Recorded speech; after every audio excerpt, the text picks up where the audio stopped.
Hello बच्चों, तो फिर से एक बार आपका स्वागत है पीडब्ल्यू की इस अमेजिंग ऑनलाइन लर्निंग प्लेटफॉर्म में, जहां पे हम लोग नेक्स्ट चैप्टर देख रहे हैं बेटा अभियान बैच का। हम लोग ऑलरेडी 3 चैप्टर्स कंप्लीट कर चुके हैं केमिस्ट्री के, राइट। सो आपका जो नेक्स्ट चैप्टर है वो है स्ट्रक्चर ऑफ एटम, जिसको हम लोग एटॉमिक स्ट्रक्चर ऐसा भी बोल सकते हैं।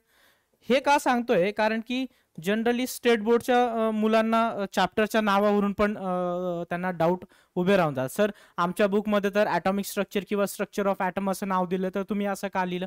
Because recently I have seen की जसं एका चॅप्टरचं एका सेम चॅप्टरचं वेगवेगळ्या पद्धतीने आपण नाव घेऊ शकतो, जसं की डेरिव्हेटिव्ह ऑफ हॅलोजन किंवा हॅलोजन कंटेनिंग कंपाऊंड्स किंवा कंपाऊंड कंटेनिंग हॅलोजन किंवा हॅलोअल्केन अँड हॅलोरिन, हे जे 4 नावं सांगितली एकाच चॅप्टरचे होते। सो जेव्हा आपण हे नावं बघतो ना, तेव्हा कन्फ्युजन काहीच नाही ठेवायचं, ठीक आहे ना। ॲटॉमिक स्ट्रक्चर तुम्हाला नावावरून कल्पना येत असेल की ह्या चॅप्टरमध्ये आपण ॲटमचं जे स्ट्रक्चर आहे त्याच्याबद्दल आपण बोलणार आहोत, की ॲटम कसा बनला होता, काय बनला होता, right. So this chapter is kind of history of chemistry असं तुम्ही म्हणू शकता। थोडं रायमिंग बढिया हो गया। तर काय असतं, आपण ह्या चॅप्टरमध्ये जरी आपल्याला पुढचे जे चॅप्टर्स आहेत ते शिकताना ह्या चॅप्टरचा जरी डायरेक्ट यूज होत नसेल, बट ते चॅप्टर मधले जे मॉलिक्युल्स आपण शिकतोय ते थोडक्यात कुठून डिराईव्ह झाले असतील, त्यांचा बेस काय आहे, what is the logic behind that, तर ते पाहण्यासाठी आपल्याला ॲटम्सचं स्ट्रक्चर माहिती असणं खूप गरजेचं आहे। जसं आपलं एक चॅप्टर शिकलो होतो आपण, पहिलंच chapter basic concepts of chemistry किंवा some basic concepts of chemistry, त्याच्यामध्ये आपण डाल्टन्स ॲटॉमिक थिअरी पाहिली होती। तर डाल्टन्स ॲटॉमिक थिअरीनुसार ॲटम काय होता? स्मॉलेस्ट इनडिव्हिजिबल पार्टिकल, म्हणजे असा particle of element which can not be divided further. But आजच्या घडीला ते थोडं चुकीचं ठरतं की सर आपण सब ॲटॉमिक पार्टिकल शिकणार आहोत। सब ॲटॉमिक पार्टिकल्स म्हणजे काय? तर आजचं आपलं टार्गेट काय आहे? सब ॲटॉमिक पार्टिकल्स आपण शिकणार आहोत, म्हणजे ॲटम मध्ये कोणते कोणते पार्टिकल्स आहेत ते आजच्या क्लासमध्ये आपण बघणार आहोत। तो before going for sub atomic particle एक गोष्ट केअरफुली लक्षात घेऊन घेऊया की हे सब ॲटॉमिक पार्टिकलचा कन्सेप्ट डोक्यात कसा आला होता। म्हणजे काहीतरी तर ऑलरेडी आपल्याला गोष्टी माहिती होत्या, आणि ही गोष्ट आता तुम्ही थोडक्यात लक्षात घ्या। सर तुम्ही एक थेरी शिकवली होती आम्हाला, डाल्टन्स ॲटॉमिक थेरी।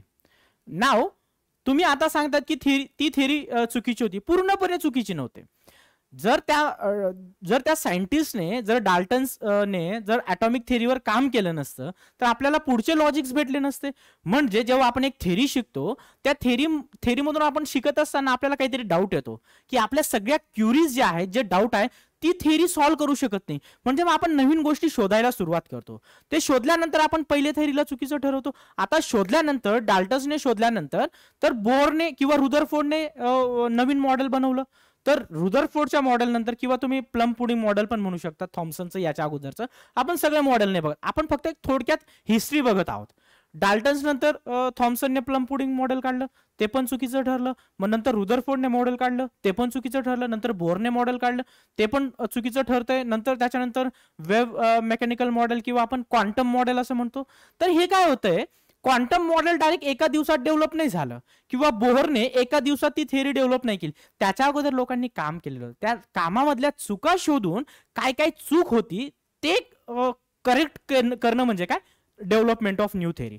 म्हणजे जसं जनरली मुलं यूट्यूबवर वगैरे बघून की काही मुलांचं रील्स वगैरे बनवतात की केमिस्ट्री म्हणजेच एक्सेप्शन, एक चीज को पढ़ाते फिर उसको गलत बोलते। तर त्याच्या मागचं लॉजिक समजून घ्या तुम्ही, की तुम्हाला जर हिस्ट्री जर माहिती नसेल तर तुम्ही प्रेझेंटमध्ये ज्या होणाऱ्या चुका आहेत, ठीक ना, तर त्या प्रेझेंटमध्ये होणाऱ्या चुका तुम्ही हिस्ट्री शिकलेले असाल तर त्या चुका नाही करणार। सो बिकॉज ऑफ दॅट आपण या सगळ्या थेरीज आपण बघतोय, म्हणजे आजच्या घडीला आपण जे मॉलिक्युल शिकतोय ते एका दिवसात नाही आल्या, त्याच्या मागे खूप मोठी थेरी होती। 350 वर्षापूर्वी ज्या आपण गोष्टी शिकलो होतो केमिस्ट्रीमध्ये, त्या आज पण तशाच चालू आहेत, रिॲक्शन्स तर तशाच होत आहेत। म्हणून आपण आजच्या क्लासमध्ये सब ॲटॉमिक पार्टिकल जे डाल्टन्स प्रूव्ह करू शकले नव्हते, तर ते आपण आजच्या क्लासमध्ये बघणार आहोत, राईट।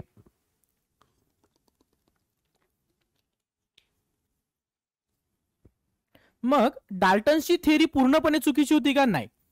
सो डाल्टनने काय काम केलेलं होतं की जी ॲटॉमिक थेरी होती, so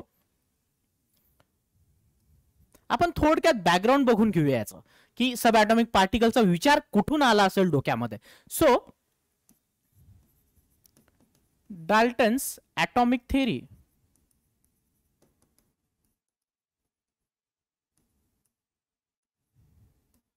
successfully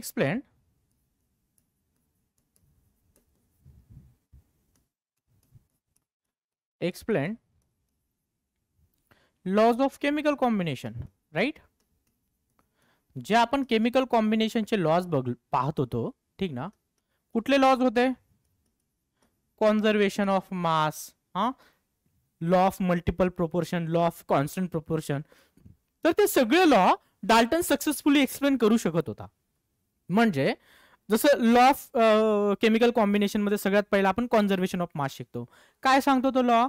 masses of all the reactant must be sum of masses of all the reactant is equal to sum of masses of all the products, byproducts and reacted reactants.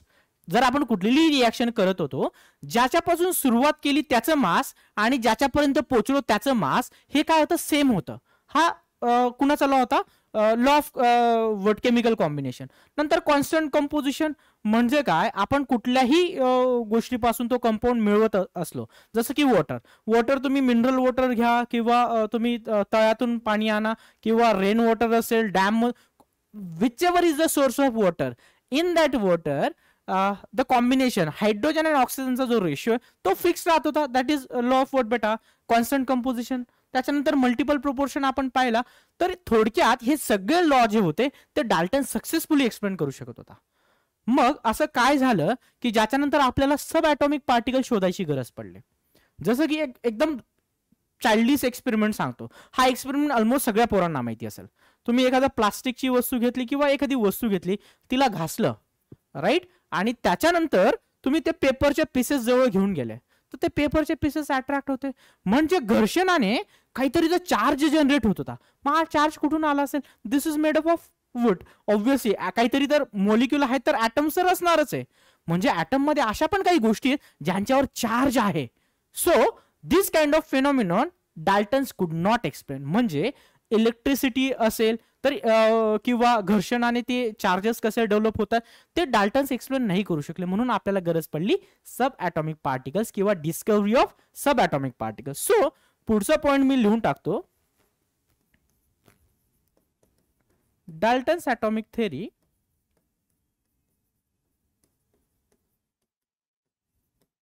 कुड not explain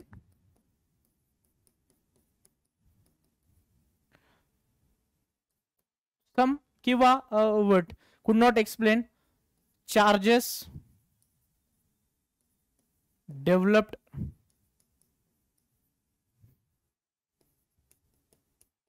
after what बेटा? तुम्ही असं म्हणू शकता after rubbing plastic किंवा what glass, ठीक ना. could not explain charges developed after rubbing glass किंवा तुम्ही म्हणू शकता प्लास्टिक एटसेट्रा. हे चार्जेस जर डेव्हलप झाले म्हणजे व्हॉट इट कन्क्लूड्स, जर इथं चार्जेस डेव्हलप झाले म्हणजे ॲटमवर पण काहीतरी चार्जेस असेल. So from that we are going to study subatomic particles. तर हे सब ॲटॉमिक पार्टिकल्स कुठले कुठले असतात बाळांनो? So what are the subatomic particle?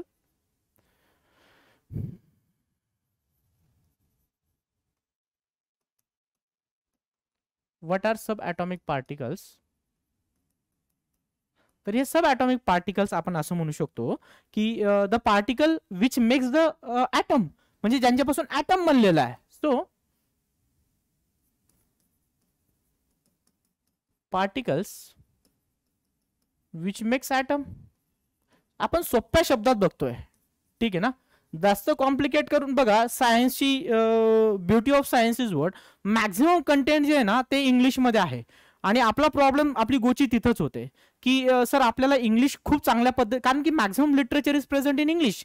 जर हेच गोष्टी मराठीमध्ये लहानपणापासून माहिती असत्या तर आपल्या आईवडिलांना किंवा आपल्या आजोबा पणजोबा त्यांनाही या गोष्टी माहिती असल्या, जसं त्यांना आपलं महाराष्ट्रातल्या संतांच्या गोष्टी माहिती आहेत. जर ह्याच गोष्टी मराठीमध्ये असतात ॲटमच्या तर आपल्याला खूप चांगल्या पद्धतीने त्या कळल्या असतात. तर तेच आपण सिम्प्लिफाय करून शिकण्याचा प्रयत्न करत आहोत. तो सब ॲटॉमिक पार्टिकल कुठले आहेत मी एक्झाम्पल लिहून टाकतो. एक्झाम्पल काय आहेत? Proton, neutron, electron etcetera. तुम्ही म्हणणार सर आम्हाला तर तीनच माहिती, तुम्ही एटसेट्रा का लिहिलं शेवटी? एटसेट्रा म्हणजे अजून पण आहेत का? बिलकुल आहेत बाळांनो. हे एटसेट्रा आपण थोडं लांब लिहून घेऊया म्हणजे तुम्हाला कन्फ्युजन नको. तर प्रोटॉन, न्यूट्रॉन, इलेक्ट्रॉनच्या ऐवजी अजून पण सब ॲटॉमिक पार्टिकल आहेत का सर? बिलकुल आहेत, पण ते आपण शिकत नाही. So these are fundamental particle which makes atom. तर आपण या डेफिनेशनला अजून क्लिअरली असं बघून घेऊया. दीज आर फंडामेंटल पार्टिकल्स म्हणजे important particle, fundamental particles of atom. म्हणजे हे इम्पॉर्टंट पार्टिकल आहेत ज्याच्यापासून ॲटम बनतोय. मग तुम्ही म्हणाल सर अजून कुठले? अँटी न्यूट्रिनो, पॉझिटिव्ह, म्हणजे व्हरायटी ऑफ पार्टिकल आपण इथं शिकू शकतो. पण आपल्याला फंडामेंटल जे पार्टिकल आहेत, आजच्या घडीला न्यूक्लियसमध्ये अजून सायंटिस्ट खूप डिस्कवरीज करतायत. आपण त्या लेवलच्या डिस्कवरीज नाही बघणार आहोत. ॲटम बेसिकली कुठल्या गोष्टींनी, इम्पॉर्टंट गोष्टींनी बनलेला आहे आणि जे आपण एक्सप्लेन करू शकतो मॅथमॅटिकली, सायंटिफिकली, त्या गोष्टी आपण बघणार आहोत. तर हे प्रोटॉन आणि न्यूट्रॉन हे दोघं बेसिकली कशात प्रेझेंट असतात बाळांनो? Both are present in nucleus. आपण डायरेक्ट जे कन्क्लुजन होतं ना पूर्ण चॅप्टरचं त्याला पोहोचलोय. ह्या कन्क्लुजनला पोहोचण्यासाठी आपल्याला प्रोटॉन, न्यूट्रॉन, इलेक्ट्रॉन या गोष्टी शिकायच्या आहेत. Present in nucleus and it is present in the surrounding of nucleus किंवा present outside of the nucleus. ठीक ना? किंवा याला मी एक्स्ट्रा न्यूक्लियर पण असं म्हणतो, एक्स्ट्रा न्यूक्लियर. ठीक ना? किंवा न्यूक्लियसच्या बाहेर प्रेझेंट आहे, सोप्या शब्दात म्हणायचं तर. तर आज आपल्याला हे पार्टिकल शिकायचे आहेत. तर त्याच्यातला पहिला पार्टिकल आज आपण स्टार्ट करणार आहोत बाळांनो. ठीक ना? Just 1 minute. ओके, सो सब ॲटॉमिक पार्टिकल मध्ये आज आपण बघणार आहोत बाळा पहिला पार्टिकल आपला इलेक्ट्रॉन. तर हा इलेक्ट्रॉन याची डिस्कवरी अगेन काहीतरी तर हिंट भेटली होती ना. डाल्टनची थेरी आता आपण चुकीची म्हणतोय, पण डाल्टनने जर थेरी बनवलीच नसती आपल्याला काही लॉजिक भेटलेच नसते, राईट? की काहीतरी स्मॉलेस्ट पार्टिकल आहे ज्याला आपण ॲटम म्हणत होतो. आता त्या स्मॉलेस्ट पार्टिकल पर्यंत तर पोहोचलो. ठीक ना? आता त्या पार्टिकल मध्ये काय आहे ते आपण आजच्या क्लासमध्ये बघणार आहोत, राईट?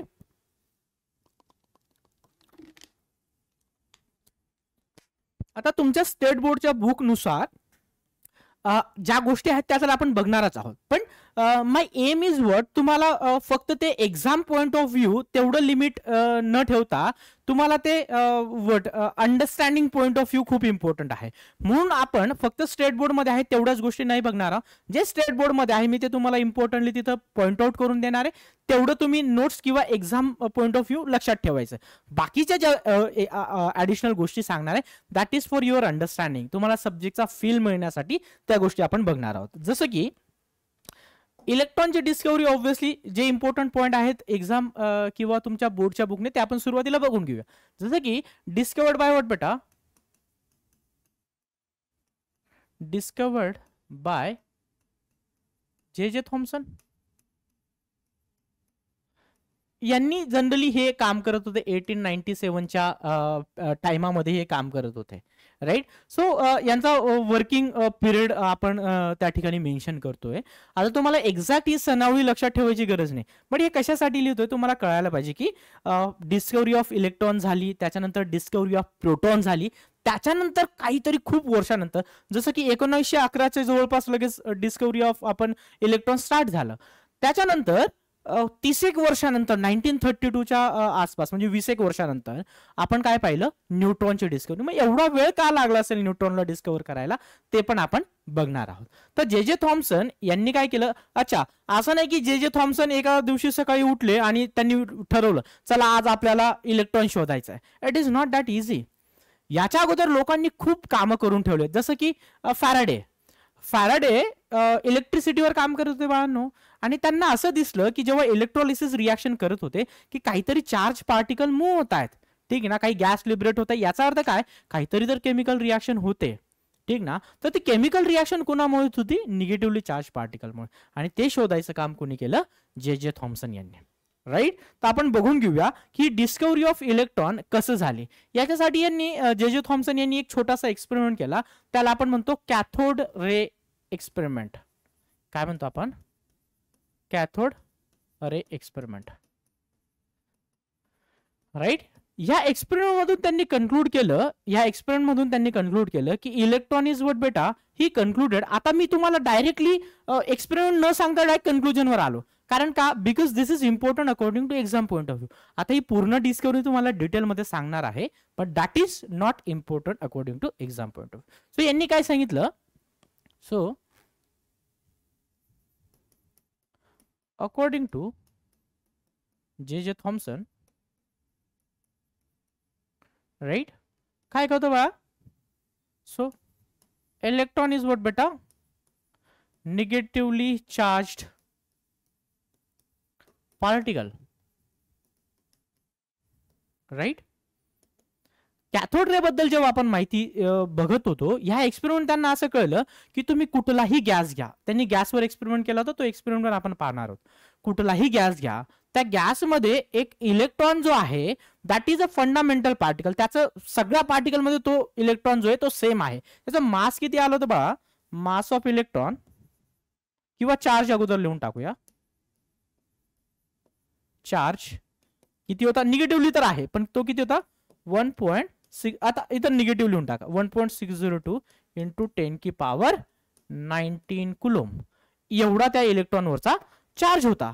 त्याच्यानंतर हा इलेक्ट्रॉनवरचा चार्ज काढल्यानंतर त्यांनी मास पण पाहिलं, मास किती होतं. आता या सगळ्या प्रॉपर्टीज ज्या आहेत बाळांनो, त्या आपण इथं एका चार्ट मध्ये समराईज केलेल्याच आहेत, राईट. यांच्यावरचा मास आणि सगळा चार्ज वगैरे, राईट. तर मास किती होतं, 9.1 इंटू 10⁻, किती बेटा, -31 किलोग्राम. अच्छा, इथे चार्ज लिहिताना you just make it -19 coulomb, right, because the charge on that particle त्याची व्हॅल्यू खूप कमी होती, राईट.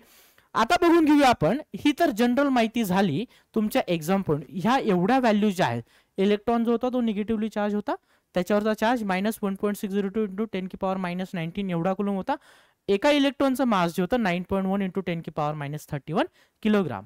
आता या व्हॅल्यूज ज्या आहेत ना, तुम्हाला दिसत असं -31 म्हणजे खूप छोटी व्हॅल्यू आहे मास ऑफ इलेक्ट्रॉन. म्हणून जेव्हा आपण पुढे मास ऑफ ॲटम काउंट करणार तेव्हा या मासला आपण निग्लिजिबल मानू शकतो. आपण या मासला आपण कन्सिडर पण नाही करत, because the value is very small. आता आपण एक्सपेरिमेंट कुठला केला होता तो बघून घेऊया, cathode ray experiment, right. So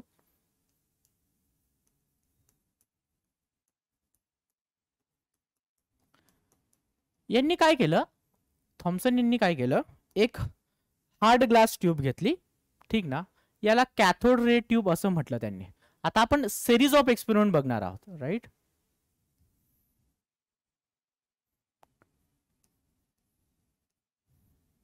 ही क्लोज ट्यूब घेतली, इथून जोडला त्यांनी व्हॅक्यूम, इथून काय जोडला त्यांनी, व्हॅक्यूम. व्हॅक्यूमचं काम काय असतं की इथला ट्यूब मधला जो गॅस होता ना त्याचा प्रेशर मिनिमम ठेवणं, ठीक ना.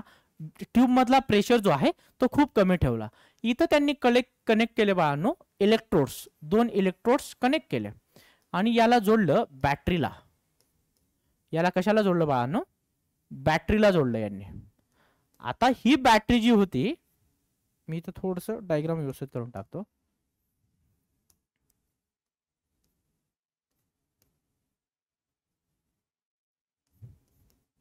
So he connected with the battery, very high voltage, around 10,000 volt च्या nearby, nearly equivalent to. आता again let me tell you, तुम्हाला ह्या एक्झॅक्ट फिगर्स लक्षात ठेवाय. आता हे जे चालू आहे ना, हे तुमच्या जस्ट नॉलेज साठीच्या गोष्टी चालू आहेत. स्टेट बोर्ड साठी एवढं इनफ आहे, ठीक आहे ना. हे 3-4 लाईन ज्या लिहिल्या आहेत ना, कारण तिथे तुम्हाला काही पूर्ण एक्सपेरिमेंट करून नाही दाखवलेला आहे. त्यांनी सिम्पली एक छोटासा फायनल जी डायग्राम आहे या सगळ्या एक्सपेरिमेंटवरून, ती डायग्राम तुम्हाला सरळ सरळ देऊन टाकलेली आहे. यांनी काय केलं, हाय बॅटरी म्हणजे हाय व्होल्टेज बॅटरी जोडल्यामुळे काय झालं, इथं जो गॅस होता ना दॅट गॅस गॉट आयनाइज्ड, आणि इथं तुमचा जो आहे तो कॅथोड होता, आणि दिस इज एनोड. इथं काय होतं, 2 इलेक्ट्रोड जोडले, एक होता कॅथोड एक होता एनोड. इथून काहीतरी रेज ज्या होत्या त्या पास व्हायला लागल्या. आता या रेज डोळ्यांना दिसत नाही, पण जे ऑब्झर्वेशन आहेत ते आपण बघू शकतो. आता ते ऑब्झर्वेशन कसे कसे होते ते आपण पुढच्या स्लाइडवर बघून घेऊया. आतापर्यंतच्या एक्सपेरिमेंट मध्ये काय पाहिलं आपण, याच्यात काहीतरी गॅस होता, तो गॅस एवढ्या हाय व्होल्टेज मध्ये गॅस गॉट आयनाइज, किंवा इथून जे इलेक्ट्रॉन निघताय those electrons are travelling with a very high speed. आता त्या हाय स्पीड इलेक्ट्रॉन वरून तर कॅथोड रेज काय होतं, cathode rays are nothing but electron beam, किंवा आपण पुढच्या स्लाइडवर हे ऍड करून घेऊया. कॅथोड रेज काय होतं,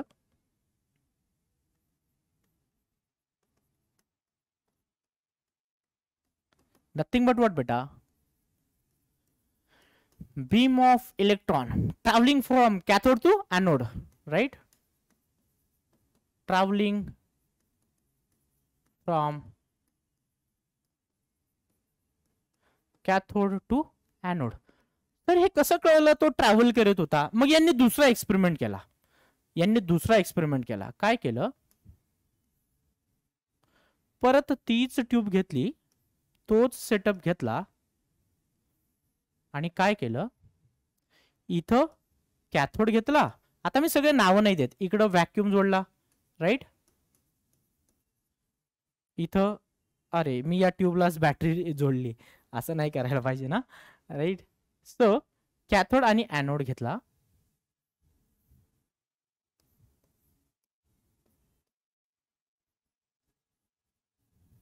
राईट.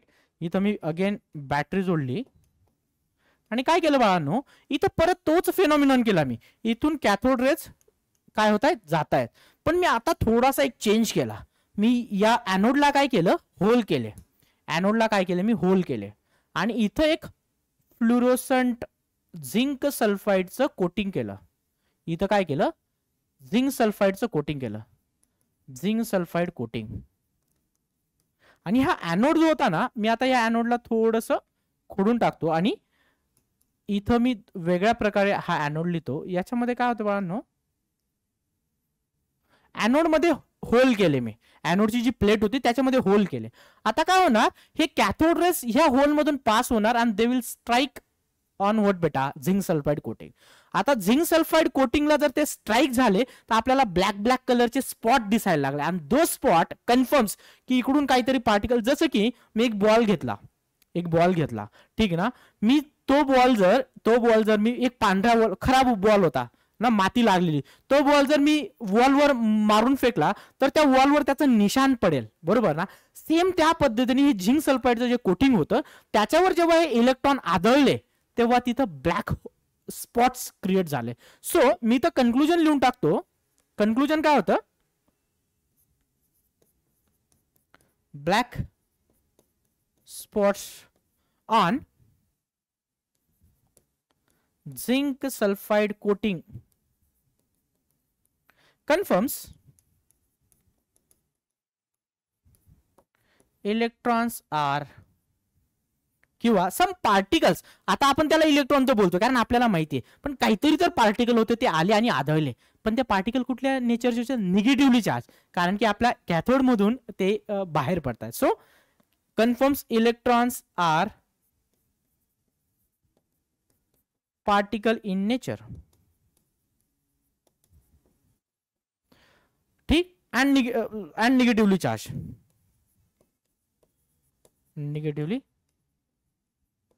हा निगेटिव्हली चार्ज कन्फर्म करण्यासाठी मी अजून एक एक्सपेरिमेंट केला.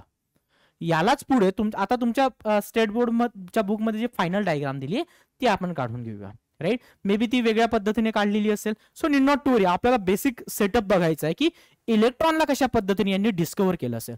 मग मी आता ह्याला काय केलं, थोडं एक्सटेंड केलं.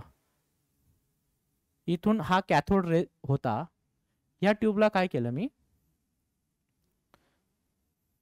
पुढे मी एक्सटेंड केलं आणि काय केलं, याला मी मॅग्नेटिक फील्ड पण जोडला.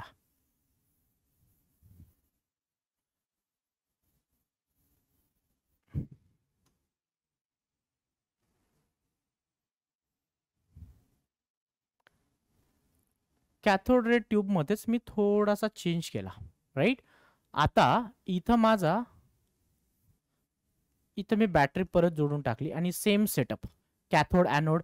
याच्यानंतर मी इथं काय बसवलं बाळांनो, मॅग्नेटिक फील्ड. याच्यावर निगेटिव्ह चार्ज केला, याच्यावर पॉझिटिव्ह चार्ज केला, याला कनेक्ट केलं मी.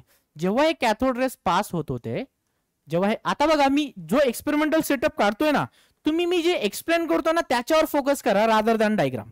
मी काय एक्सप्लेन करायचा प्रयत्न करतो, जेव्हा कॅथोड रेज पास झाले बाळांनो, इथं झिंक सल्फाइडचं परत कोटिंग करून टाका तुम्ही. Let me coat zinc sulphide once again here, म्हणजे मला कळेल की इलेक्ट्रॉन कुठे येऊन आदळले. राईट. सो जेव्हा हे पास झाले, मी जेव्हा इथं फील्ड अप्लाय करतो, मी जर निगेटिव्हली फील्ड अप्लाय केली तर इलेक्ट्रॉन कुणाकडे जाईल, पॉझिटिव्ह. किंवा मी काहीच फील्ड अप्लाय केली नाही, इलेक्ट्रॉन कुठं ट्रॅव्हल होईल, पॉझिटिव्ह कडे.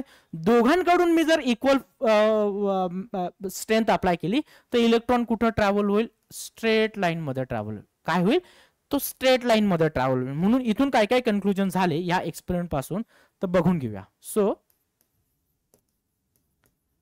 Cathode rays travel in a straight line in absence of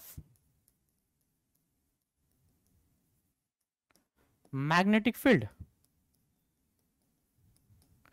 इथं अजून एक छोटासा एक्सपेरिमेंट होता, तो तुमच्या सिलेबस मध्ये नाही पण तरी सांगून टाकतो. मी जेव्हा एखादं छोटं व्हील ठेवतो ना, व्हील म्हणजे काय रे, चाक, एकदम मायक्रो व्हील ठेवतो मी छोटस, ठीक ना. त्या मायक्रो व्हील आता मध्ये काहीच नाहीये, काहीच हवा लागत नाही त्या मायक्रो व्हीलला, म्हणजे ते मायक्रो व्हील स्टेडी आहे, फिक्स्ड आहे.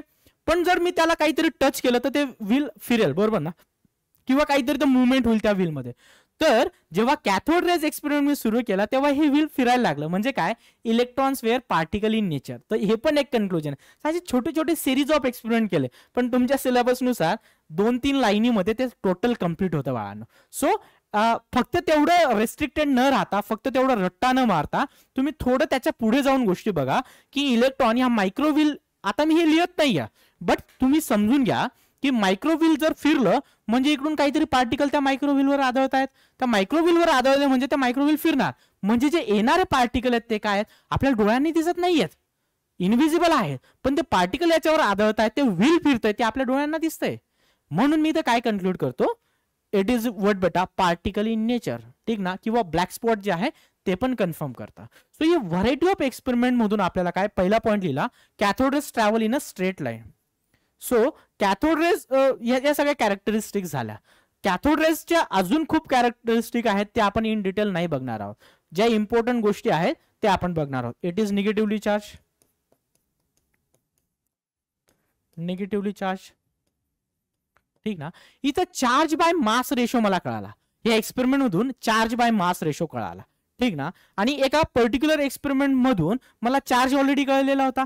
आपण हा चार्ज जो आहे बाळांनो, आपल्याकडे एक Geiger Muller oil drop experiment म्हणून पण असतो, तर त्या एक्सपेरिमेंट मधून पण आपल्याला चार्ज कळला. त्याच्यातून हे कन्क्लुजन निघालेले आहेत, जे वट बेटा मी E/M रेशो पण लिहून टाकतो, charge by mass ratio, charge by mass. ही पण एक व्हॅल्यू तुम्ही लक्षात ठेवली तर इट इज गुड. 1.75 into 10 की पावर वट बेटा 11 कुलोम पर किलोग्राम, राईट. सो ही जे चार्ज बाय मास रेशो आहे, हा जर तुम्ही लक्षात ठेवला तर it is also good, right. So जे exam point of view important आहे त्या गोष्टी तर तुम्ही लक्षात ठेवायच्याच आहेत, राईट. आणि हे जे एक्सपेरिमेंट आहे that is for your understanding की हा इलेक्ट्रॉन एक्झॅक्टली ह्या व्हॅल्यूज कशा आल्या असेल, -1.602 into 10 की पॉवर -19 कुलोम कसा आला असेल, मास कसा आहे, त्या एक्सपेरिमेंट बद्दल तुम्हाला मी माहिती दिलेली आहे, राईट. याच्यानंतर आपण बघून घेऊया बाळा discovery of proton, right. So discovery of proton एक छोट्याशा एक्सपेरिमेंट मधून आपल्याला ऑब्व्हियसली गोल्डस्टीनचं नाव तुम्हाला इथं समोर येतं. रुदरफोर्डने हा एक्सपेरिमेंट केला होता, राईट. तर बघा तिथं कंट्रीब्युशन खूप लोकांचं आहे, पण एकाचं नाव आलं तर ते तुम्ही कन्फ्युजन नाही व्हायचंय. So Rutherford did a very good experiment, gold foil experiment, right. So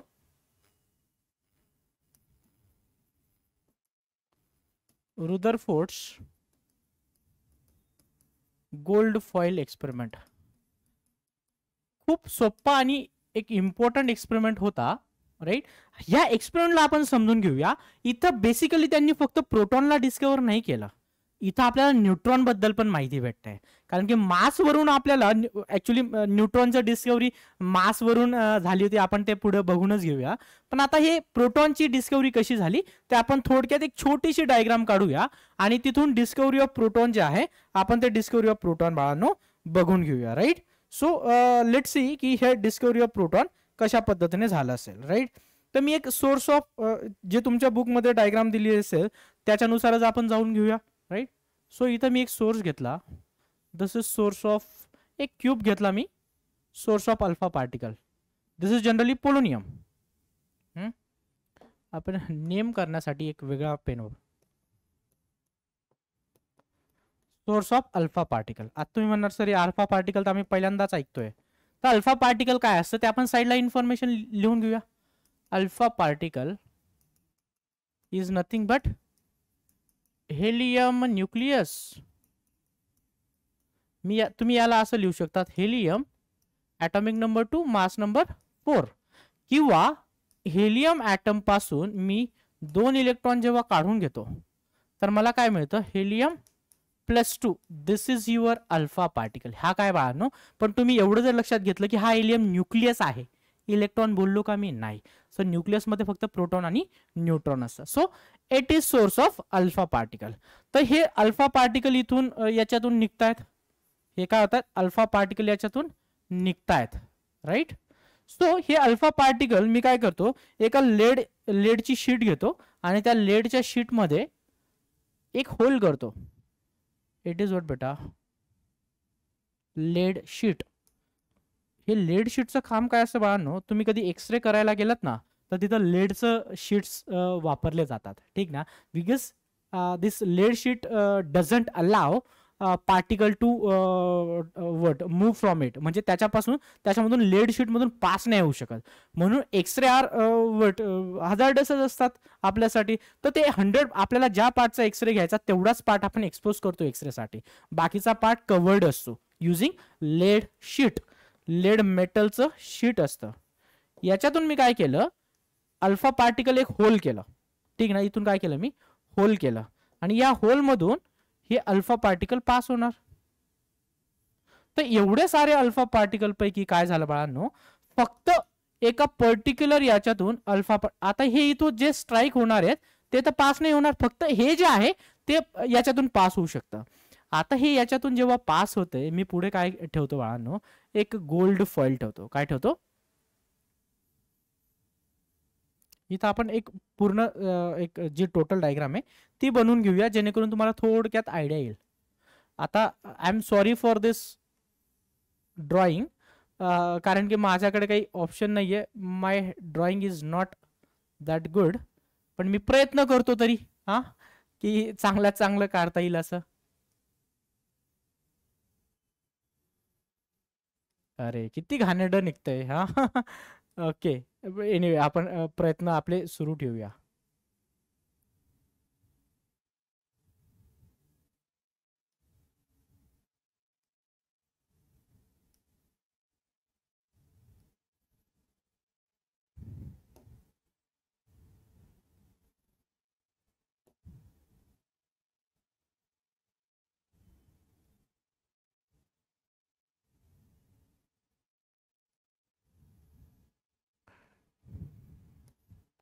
okay.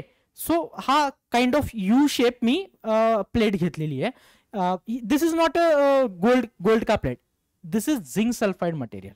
मी याच्यामध्ये काय केलं, एक गोल्डची प्लेट ठेवली. आपण गोल्ड प्लेट वेगळ्या मटेरियलने काढून घेऊया. This is gold foil. आता गोल्ड फॉइलच का यूज केली ते पण आपण बघून घेऊया. आणि this is zinc sulphide material, chamber coated with, याला चेंबर म्हणून घेतो. ठीक ना, chamber coated with zinc sulphide. तुम्ही परत झिंक सल्फाइडच वापरतोय बघा, कारण झिंक सल्फाइड मुळे आपल्याला कळेल की कुठला त्याच्यावर काही पार्टिकल येऊन आदळले की नाही.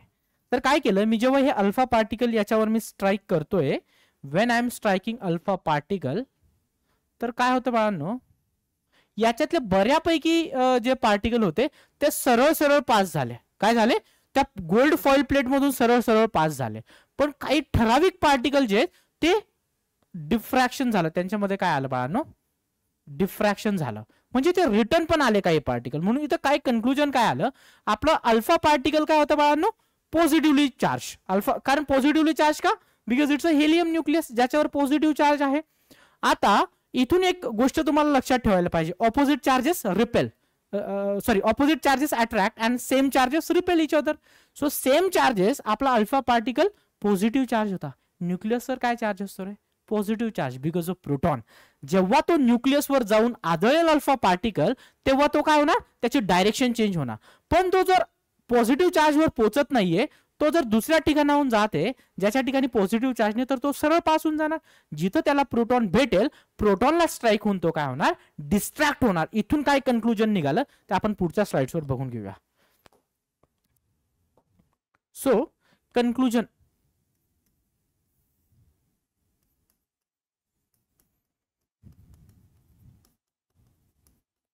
From gold foil experiment. आता गोल्ड फॉइलच का वापरली ते तुम्हाला लास्ट स्लाइडवर सांगून टाकतो. गोल्ड फॉइल का वापरली रे, because we can make very fine, एकदम बारीक शीट, नॅनोमीटर साइज मध्ये आपण we can make very thin sheet using gold, जे दुसऱ्या मेटल्स पासून शक्य नाही होतं. ठीक ना, म्हणजे दुसरे मेटल्स पण शीट बनवतात, पण गोल्ड इज व्हॉट बेटा, तो खूप जास्त रिएक्टिव्ह नाहीये. नोबल मेटल म्हणतो आपण, इनर्ट मेटल ज्याला आपण म्हणतो, म्हणून गोल्ड इथं वापरलेलं आहे. आणि कन्क्लुजन काय काय निघाले ते आपण बघून घेऊया. So the very first conclusion, right, conclusion plus तुम्ही इथे एक्सपेरिमेंटल सेटअप पण मी टोटल लिहून टाकतो. अल्फा पार्टिकल इज, थोडं स्टोरी टाइप समजा, positively charge, when it strike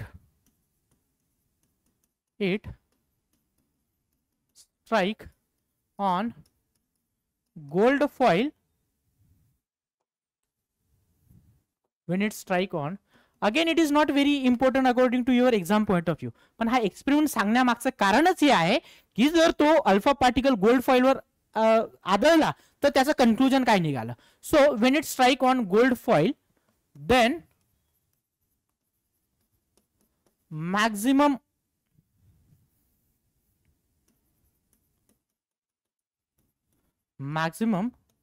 rays passes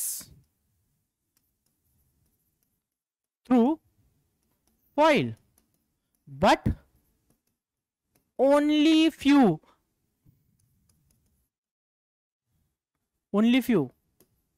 changes किंवा तुम्ही डिफ्रॅक्शन म्हणू शकतात. ठीक ना, changes its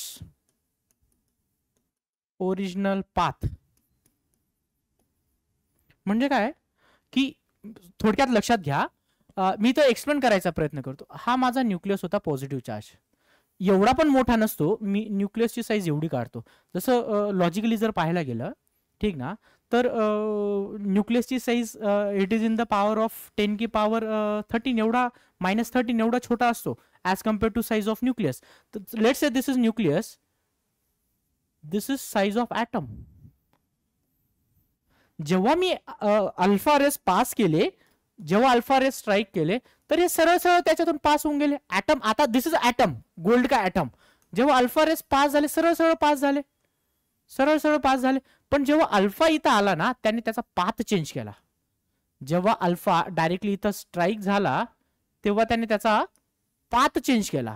पण इथून जर पास झाला तर तो सरळ पास झाला, ॲटम मधून सरळ सरळ पास झाला. म्हणजे आता क्वांटिटीनुसार जर पाहायचं म्हटलं, 20,000 जेव्हा रेस पास करतो ना, 20,000 पैकी फक्त एक रे डिफ्रॅक्ट होते. म्हणजे काय, ॲटमचा मॅक्झिमम पार्ट हा एम्प्टी आहे. ठीक ना, ॲटम मध्ये एक छोटासा पार्ट आहे न्यूक्लियस, ज्याच्यामध्ये सगळं मास, सगळे प्रोटॉन कलेक्टेड आहेत. म्हणून एवढ्याशा पाथ मधून ते रिव्हर्ट होतं. म्हणून इथं ते कन्क्लुजन लिहून टाकतो. दिस इज व्हॉट ऑब्झर्वेशन, याला मी ऑब्झर्वेशन म्हणतो, ऑब्झर्वेशन 1. सो कन्क्लुजन पण लिहून टाकतो याचं कन्क्लुजन काय निघणार, ॲटम मध्ये मॅक्झिमम जागा जी ती एम्प्टी आहे, अँड प्रोटॉन किंवा total mass of atom is condensed in the nucleus. Total mass फक्त एक छोट्याशा न्यूक्लियस मध्ये, जिथून ते अल्फा रेज रिवर्ट बॅक होते. तुम्हाला क्वांटिटेटिव्हली बी सांगितलं, जेव्हा मी 20,000 रेज पास करतोय, 20,000 रेज पैकी फक्त एक रे रिवर्ट झाली. म्हणजे काय, तो एरिया जो आहे, area of nucleus is very small as compared to total area of atom. I hope it is clear. ठीक, बघा. So what concluded, most of the atom किंवा maximum space of atom is empty. तर proton जर असा कुठं कुठं present राहिला असता तर मॅक्झिमम रेज डिस्ट्रॅक्ट झाले असते, पण तो प्रोटॉन एक छोट्याशा एरियामध्ये आहे. सो कन्क्लुजन काय आहे, maximum space of atom is empty and total mass is condensed in nucleus. ज्याच्यावर काय आहे, पॉझिटिव्ह चार्ज. पॉझिटिव्ह चार्ज कशापासून कन्क्लूड केलं, कारण माझा रे पण पॉझिटिव्ह चार्ज आहे आणि याच्यावर पण पॉझिटिव्ह चार्ज आहे रे. जेव्हा पॉझिटिव्ह एकमेकांवर आदळतील तर त्यांचा पाथ चेंज करतील, राईट. त्यांच्यामध्ये होणार रिपल्शन. यांच्यामध्ये रिपल्शन झालं म्हणून तो तिथून रिटर्न आला. तो क्लिअर आहे बाळांनो. तर हे one of the conclusion from what बेटा, गोल्ड फॉइल एक्सपेरिमेंट. तर इथून तुम्ही अजून कन्क्लुजन काय ड्रॉ करू शकतात, size of nucleus is very small. ठीक ना, nucleus contain a positive charge, maximum mass is enclosed in the nucleus. हे सगळे जे एक्सप्लेनेशन आहेत ते तुम्ही, this are not there in a state board. State बोर्डसाठी काय इम्पॉर्टंट होतं, तुम्हाला डायग्राम माहिती पाहिजे. आणि जेव्हा आता झिंक सल्फाइडचा पण यूज सांगून टाकतो. जेव्हा आता इथं काय होत आहे, स्पॉट मॅक्झिमम इथं काय मिळतात मला, स्पॉट मिळतात. म्हणजे काय, ते मॅक्झिमम रेस पास झाले. हे कुठून कळलं, मॅक्झिमम रेस पास झाले हे कुणावर, मेक्स. इथं झिंक सल्फाइडची प्लेट लिहून टाकतो मी, दिस इज झिंक सल्फाइड. इथं काय मिळणार मला, स्पॉट्स मिळणार. जिथं जिथं अल्फा रे म्हणजे अल्फा पार्टिकल स्ट्राईक होणार तिथं तिला मला स्पॉट दिसणार. आणि त्या स्पॉटवरून मी कन्क्लूड केलं, त्या स्पॉट्सवरून मी कन्क्लूड केलं की सगळे रे काय झालेले, पास झालेत. So what is the role of zinc sulphide. So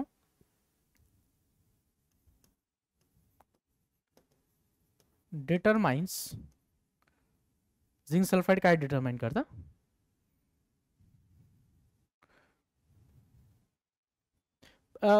zinc सल्फाइडचा रोल काय आहे, जे alpha particle directly pass, determine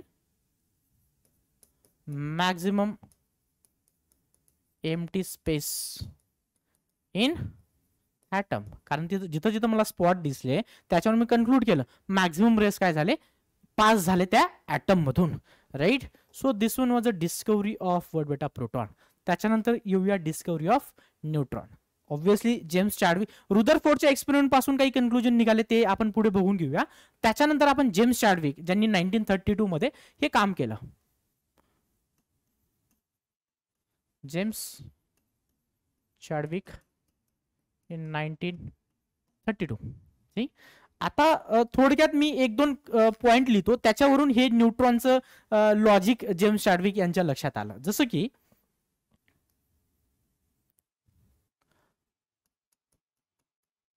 it was found atom has positively charged and negatively charged. Positively charge काय होते, प्रोटॉन. निगेटिव्हली चार्ज काय होते, electron. न्यूट्रॉनवर काही charge नव्हता, मग त्याला डिस्कवर करणं खूप अवघड होतं.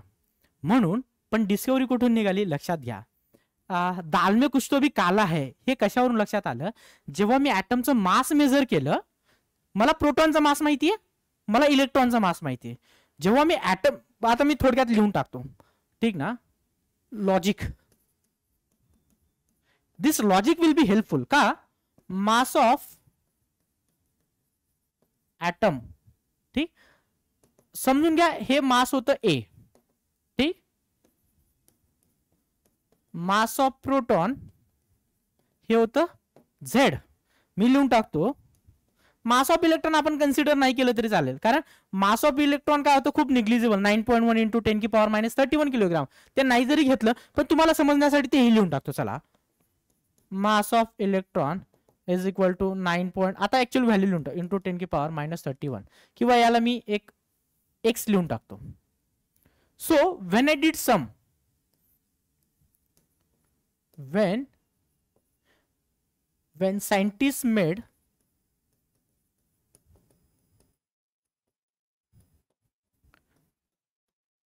sum of z plus x, it was not matching with a. It was not matching with a. आता या भाषेत कुठल्या बुक मध्ये लिहिलेलं नाही बाळांनो, हे तुम्हाला समजण्यासाठी सांगतोय, ठीक ना. नाहीतर तुम्ही म्हणणार की sir this is a foolish way, पण समजना बहुत जरुरी आहे. जसं की मी एक ॲटम घेतला, मी त्याच्यातल्या डिस्कवरी फक्त प्रोटॉन आणि इलेक्ट्रॉनची केली होती. मला माहिती नव्हतं न्यूट्रॉन आहे, मला प्रोटॉनचा मास माहिती आहे, मला इलेक्ट्रॉनचा मास माहिती आहे.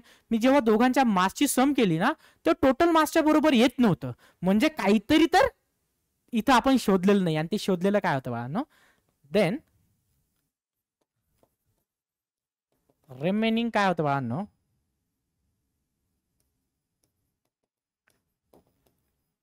मास ऑफ न्यूट्रॉन. आणि तिथून जेम्स चॅडविक यांनी त्याची डिस्कवरी केली. त्याचा डिस्कवरीचा एक छोटासा एक्सपेरिमेंट आपण बघून घेऊया.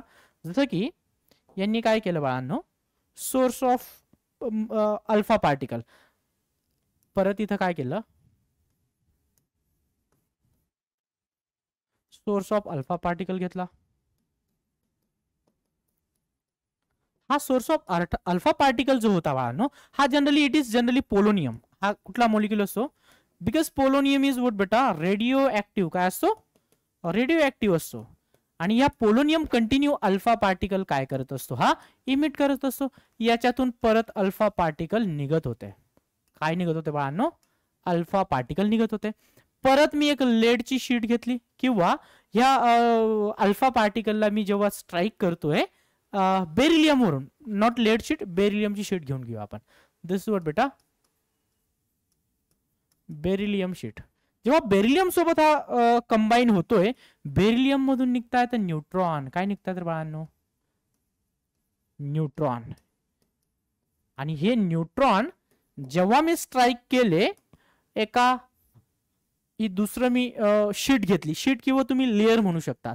पॅराफिन. पॅराफिन म्हणजे काय, किंवा वॅक्स. तुम्हाला माहिती आहे wax, that is hydrocarbon. Basically hydrocarbon मध्ये मॅक्सिमम हायड्रोजन असतात. त्या हायड्रोजनमुळे काय होतं, जेव्हा न्यूट्रॉन याच्यावर स्ट्राईक होतील तेव्हा याच्यावरून बाहेर पडतील बाळांनो प्रोटॉन. याच्यातून काय बाहेर पडतील, प्रोटॉन बाहेर पडतील. आणि हे न्यूट्रॉन काय होतील बाळांनो, neutron will strike on this paraffin. Paraffin किंवा वॅक्स तुम्ही याला म्हणू शकतात, ठीक ना. पॅराफिन कोटिंग किंवा लेअर, पॅराफिन लेअर किंवा ट्यूब, शीट, तुम्हाला जे काही म्हणायचं असेल. तर इथून लक्षात घेण्यापेक्षा if you understand this is what the most important आहे.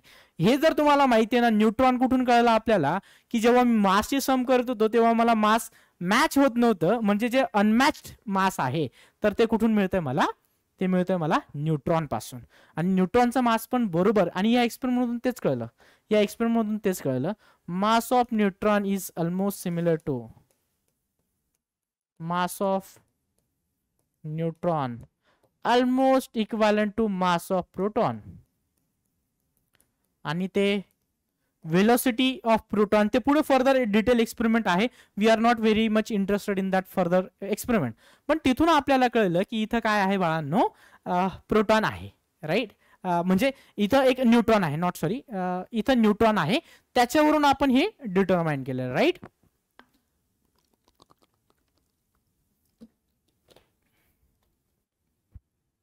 आतापर्यंत आपण ज्या ज्या गोष्टी पाहिल्या त्या थोडक्यात इथं समराईज केलेल्या आहेत. प्रोटॉन इलेक्ट्रॉनचा सिम्बॉल आहे ई मायनस. इथं मे बी क्लिअर, हे तुमच्या स्टेट बोर्डच्या बुक मधून मी ॲज इट इज घेतलेले. इलेक्ट्रॉन, प्रोटॉन, न्यूट्रॉन, दिस सिम्बॉल. चार्ज दोघांवरचा बघा, चार्ज दोघांवरचा सेम आहे, प्रोटॉनवर जेवढा चार्ज आहे तेवढाच इलेक्ट्रॉनवर चार्ज आहे, म्हणजे एक प्लस आहे दुसरा मायनस आहे. So minus 1.6022 into 10⁻⁻19 this is in a coulomb, right. अच्छा, इथं दिलेलं आहे कुलोम मध्ये, इथं plus 1.6022 into 10⁻⁻19 coulomb. Relative charge पाहिला म्हणजे from this onwards 1.6022 into 10⁻⁻19 is nothing but -1 charge आणि this is nothing but +1 charge. न्यूट्रॉनवर काय चार्ज होता बाळांनो? 0. सिम्बॉल फॉर इलेक्ट्रॉन, इलेक्ट्रॉनसाठी सिम्बॉल काय होता? -E, प्रोटॉनसाठी +E. +E न लिहिता मी याला सरळ सरळ प्रोटॉनला नेहमी P हा सिम्बॉलच वापरतो. मास किती होतं? 9.1 इंटू 10 की पॉवर, तुम्ही फक्त 9.1 लक्षात ठेवा. आणि प्रोटॉनचं मास किती होतं? 1.6726 च्या ऐवजी यू कॅन सिम्पली राईट 1.68 म्हणू शकतात, काही हरकत नाही. आणि मास बघा दोघांचा ऑलमोस्ट 1.67 पर्यंत दोघांच्या व्हॅल्यू सेमच आहेत. प्रोटॉनचं न्यूट्रॉनचा मास थोडक्यात जास्त आहे, थोडक्यात, खूप जास्त फरक नाहीये. So that is the difference between what बेटा मास. इथं this is atomic mass unit, जे आपण बेसिक कन्सेप्ट ऑफ केमिस्ट्रीमध्ये 1 atomic mass unit is equal to किती होतं त्या गोष्टी आपण तिथं ऑलरेडी पाहिलेल्या आहेत आणि तेच आपण इथं कन्वर्ट केलेलं आहे बाळांनो in atomic mass unit, right. जे आपण वुड कार्बनचं मास 1.99 इंटू 10⁻⁻23 ग्राम जे घेतलं होतं तिथूनच या व्हॅल्यू डिराईव्ह केलेल्या आहेत. अप्रॉक्सिमेट मास आपण बघा, इलेक्ट्रॉनचं मास 0 कन्सिडर केलेलं आहे ऑलमोस्ट, प्रोटॉनचं 1 ॲटॉमिक मास युनिट ज्याला आपण युनिफाईड ॲटॉमिक मास पण म्हणतो, आणि न्यूट्रॉनचं पण आपण तेवढंच घेतलेलं आहे. आता हे इथं एक गोष्ट सांगायचं मी विसरलो, यांनी जे पहिल्या स्लाइडवर मी मेन्शन करून टाकतो, कारण की हे मास जे आहे, दिस मास मी तुम्हाला ऍक्च्युअल मास सांगितलं, बट इट इज 1. इथं बघा तुम्हाला प्रोटॉनच्या कंपॅरिझन मध्ये पण हे मास सांगितलं जातं. सो प्रोटॉनच्या कंपॅरिझन मध्ये पण तुम्हाला हे मास माहिती असणं, त्या इलेक्ट्रॉनचं मास, राईट, तो ते माहिती असणं इम्पॉर्टंट आहे, राईट. सो तुमच्या बुकनुसार जर तुम्ही ह्या गोष्टी पाहिल्या तर तुम्हाला त्या व्हॅल्यूज इम्पॉर्टंट आहेत, म्हणून तुम्ही त्या व्हॅल्यूज इथं लक्षात ठेवा. हे 1856 35 च्या नियर बाय त्या व्हॅल्यूज असतात, तर इट इज नॉट नेसेसरी की तुम्ही ऍक्च्युअल कॅल्क्युलेशन लिहू शकतात. मास ऑफ इलेक्ट्रॉन किती आहे बाळांनो? Ratio of electron to proton, मी इथं E/P लिहितो. इलेक्ट्रॉनचा मास किती आहे? 9.1 इंटू 10⁻⁻31 किलोग्राम -30. आता इथं थोडंसं जागा कमी असल्यामुळे कन्फ्युजन नका होऊ देऊ. Into 10⁻⁻31 kilogram. प्रोटॉनचं मास आपण किलोग्राम मध्ये जर पाहिलं, बघा बाळांनो, या स्लाइडवर आपण मास ऑफ जे आहे प्रोटॉन ते आपण किलोग्राम मध्ये पण लिहिलेलं किती? 1.67 इंटू 10⁻⁻27. सो तेच मास तुम्हाला इथं लिहून टाकायचं, 1.67 इंटू 10⁻⁻27 किलोग्राम.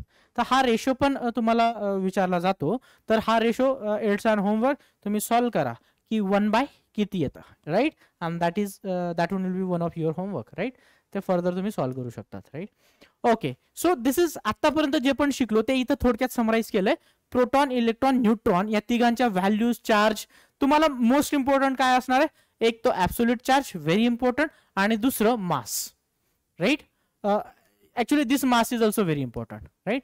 तर हे तिघं कॉलम खूप इम्पॉर्टंट आहे आणि या तिघं व्हॅल्यू तुम्हाला लक्षात राहायला पाहिजे, व्हेरी इम्पॉर्टंट, राईट. त्याच्यानंतर बघून घेऊया आपण नेक्स्ट टर्मिनॉलॉजी. ॲटॉमिक नंबर काय असतो, ॲटॉमिक मास काय असतं, आणि मास नंबर काय असतो. तर 1 बाय 1 आपण ह्या टर्मिनॉलॉजीज बघून घेऊया. जे मास होतं ना बाळांनो, ते आपण बेसिक कन्सेप्ट ऑफ केमिस्ट्रीमध्ये ह्या गोष्टी ऑलरेडी पाहिल्या. Now we are going to just write the actual values, that's all. आपण त्याच्या पलीकडे काहीच करणार नाही. याचे सिम्बॉल काय असतात, त्यांचे फॉर्म्युलेज काय असतात. Basically formulas will be very important according to state board point of view. So atomic number, atomic, त्यांच्या माहिती लिहून घेऊया आपण फक्त. Atomic number which is represented by Z. हा काय असतो? It is equal to number of protons, right? Number of protons, or number of electron in a neutral atom, तर आपण ते नको लिहायला बेटर, कारण की तुमचं कारण की पॉझिटिव्ह चार्ज आला तर त्याचा मास नंबर कमी नाही, त्याचा ॲटॉमिक नंबर नाही कमी होणार. दुसरं काय आहे बाळांनो, मास नंबर, त्याला आपण रिप्रेझेंट करतो ए ने. How do we represent A? What बेटा? Number of proton plus number of neutrons. हे सिंपल तुमच्या एक्झामसाठी खूप इम्पॉर्टंट आहे. आता ॲटॉमिक नंबर काय असतो, कुठल्याही ॲटमचा atomic number will be represented by number of protons always, right, किंवा number of electron in a neutral atom. पण आपल्याला मास बघायचंय ना बाळा, म्हणून आपण ह्याच टर्म मध्ये बघून घेऊया. Mass of proton is equal to almost equal to 1 AMU, right. Mass of neutron पण किती आहे? Almost 1 AMU. इथं प्रोटॉनचं ऑलरेडी लिहिलंय, ऑलमोस्ट इक्वल टू 1 AMU. थोडक्यात आपण आता सम करून घेऊया. So A is equal to what बेटा? पी प्लस न्यूट्रॉन साठी you can simply write small N, number of neutron साठी, and this formula will solve your maximum problems. ठीक ना? Very important. मॅक्झिमम प्रॉब्लेम जे तुमच्या syllabus मधले असतील सगळे या प्रॉब्लेम या फॉर्म्युलेच्या बेसिसवर तुमचे सॉल्व्ह होणार, मास नंबरवरून. ठीक ना? सो मास नंबर किंवा ॲटॉमिक मास नंबर, इथं तुम्ही ऑर ॲटॉमिक मास नंबर काही लिहा, फरक नाही पडत. Atomic mass number, right. Okay. आता तुमच्या सिलेबस मध्ये लांबच लांब या सगळ्या गोष्टी दिलेल्या असतील की atomic mass is a very small quantity, म्हणून आपण त्याला 1 AMU हे घेऊन घेतो, जे आपण बेसिक कन्सेप्ट ऑफ केमिस्ट्री मध्ये चांगल्या पद्धतीने पाहिलेलं होतं, राईट. नाव आपण याच्या बेसिसवर वर्ड जे आपण टर्मिनॉलॉजीज पाहिल्या त्याच्यावरून आपण आयसोटोप, आयसोबार्स अँड आयसोटोन या 3 गोष्टी बघणार आहोत. याच्या व्यतिरिक्त आयसोस्टर्स असतात, ठीक ना, न्यूक्लिअर आयसोमर्स या गोष्टी पण असतात, ते जेई साठी इम्पॉर्टंट आहे. So you can have look apart from this. आपण हे आयसोटोप्स, आयसोबार्स आणि आयसोटोन हे काय आहेत की दिस आर व्हरायटी ऑफ न्यूक्लियस किंवा व्हरायटी ऑफ ॲटम्स. एकाच ॲटमचे वेगवेगळे टाईप हे असू शकतात. सो ह्या टर्मिनॉलॉजीज ज्या आहेत याला आपण न्यूक्लिअर टर्मिनॉलॉजीज असं पण म्हणतो किंवा ॲटॉमिक टर्मिनॉलॉजीज असं पण म्हणू शकतो. सो आयसोटोप्स, आयसोबार्स अँड आयसोटोन्स यांच्यामधला बेसिक डिफरन्स जर आपण पाहिला, इथं मी थोडक्यात लिहून टाकतो. Same atomic number, different mass number, हे डिटेल मध्ये बघणार आहोत. आयसोबार्स काय असतं आता आपण better, this is what we will just do summary once we learn this rather than doing this. आपण हे अगोदर पाहण्याच्या ऐवजी आपण 1 बाय 1 डेफिनेशनच पाहून घेऊया. आयसोटोप्स काय असतात बाळा तुमचे?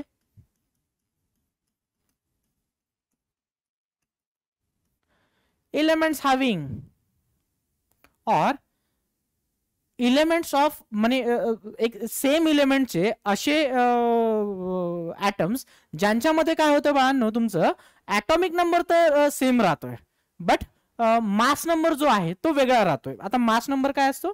पी प्लस एन, ठीक ना, त्याला आपण रिप्रेझेंट करतो, किंवा इथं थोडक्यात मी टोटल सिम्बॉल रिप्रेझेंट करून टाकतो. अरे जास्तच पुढे गेलो. अजून एक फॉर्म्युला लिहून टाकतो. एक एलिमेंट एक्स ज्याचा मास नंबर असतो झेड, सॉरी ॲटॉमिक नंबर असतो झेड, मास नंबर असतो A. You represent it like this. Or element X, कुठलाही element, sodium, potassium, right, hydrogen, carbon, काही इलेमेंट घ्या, याचा ॲटॉमिक नंबर असतो झेड इथं आणि मास नंबर ए. तर हे दोन वेगळे पद्धतीने आपण त्या इलेमेंटला रिप्रेझेंट करू शकतो आणि तेच आपल्याला इथं पुढे बघायचं आहे, ठीक ना.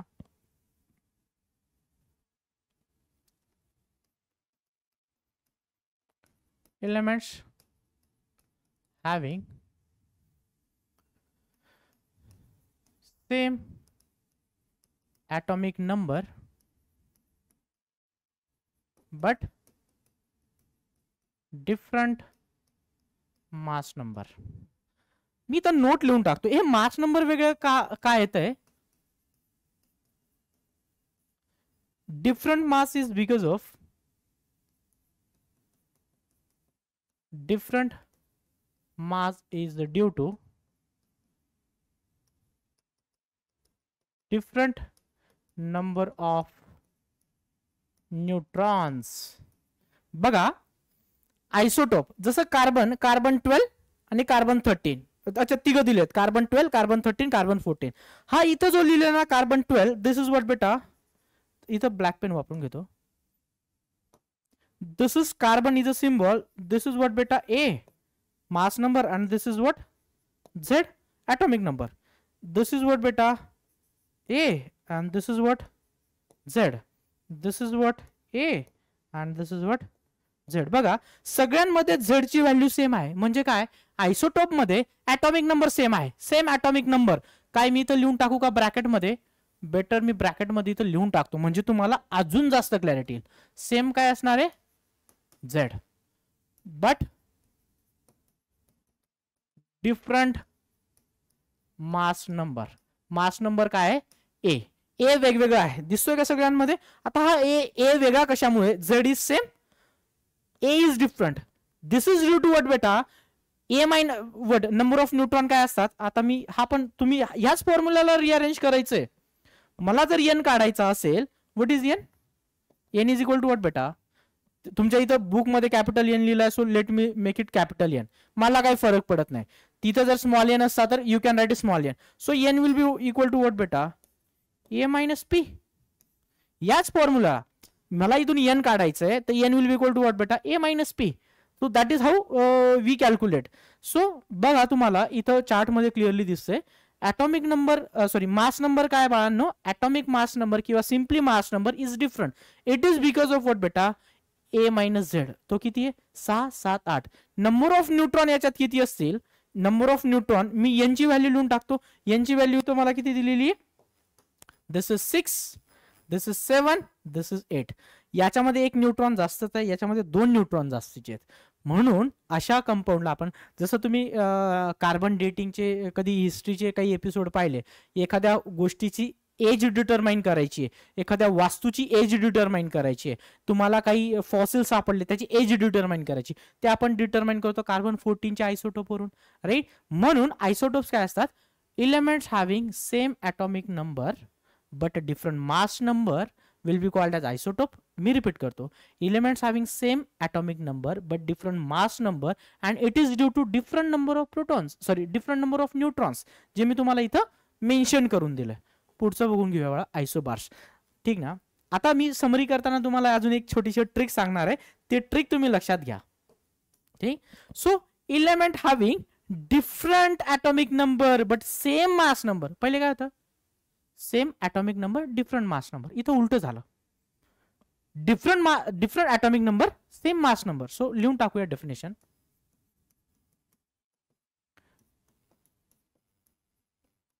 Elements having different atomic number म्हणजे Z काय असेल? वेगळा, but same mass number. Mass number काय असायला पाहिजे? Same. A must be same. आता बघा इथं वेगळं म्हणजे Z जर वेगवेगळा आहे म्हणजे तो ॲटम पण ऑब्विसली ॲटॉमिक नंबर वेगळा आहे, तर ॲटम पण वेगवेगळा असणार. Now this is happening due to what बेटा? Number of proton. आता this is due to what बेटा? नोट मध्ये तुम्ही तेच लिहून टाका, due to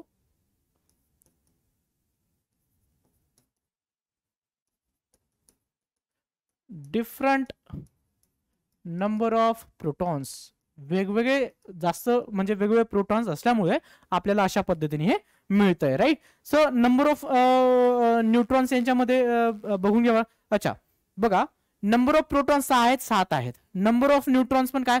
due to different number of protons and neutrons असं तुम्ही म्हणू शकतात.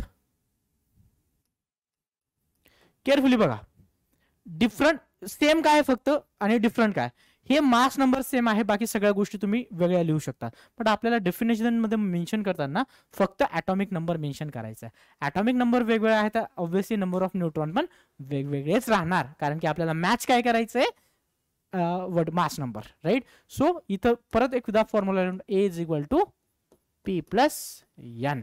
सो ए ची व्हॅल्यू सेम आहे तर या दोघांच्या व्हॅल्यूज काय असणार, वेगवेगळे असणार, तेव्हाच आपल्याला काय मिळणार, आयसोबार्स, राईट. मी आता एक समरीमध्ये एक गोष्ट लिहून टाकतो.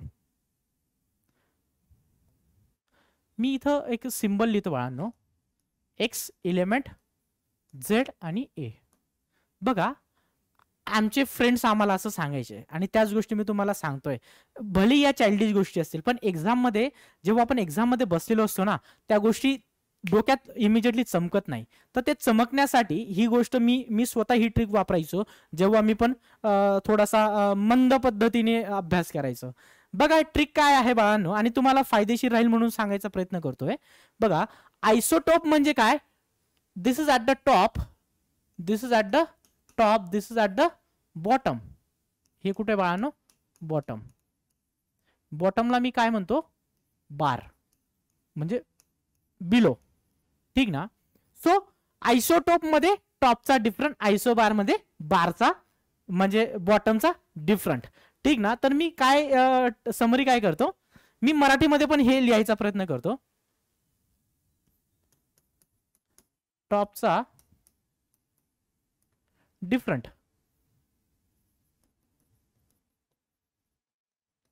आणि आयसोबार मध्ये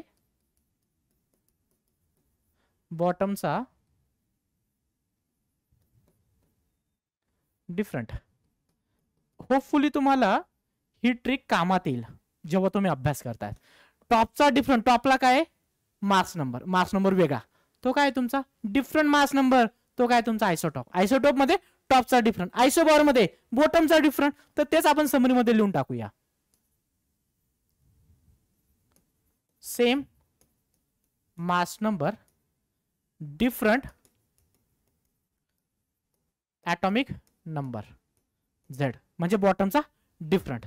आयसोटोन आपण पुढे बघून घेऊया, then will come back to summary. Isotone काय आहेत बाळांनो, बघा तुम्हाला आयसोटोन मध्ये एक गोष्ट दिसते की number of neutrons are same, atomic number and mass number is different, element having same number of neutrons. तो डेफिनेशन मध्ये लिहून टाकूया.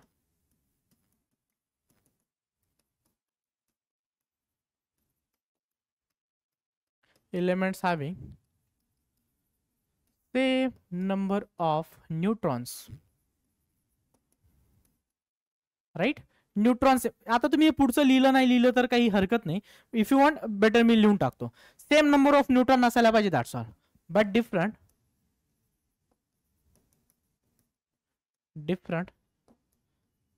atomic number and different mass number, that is A.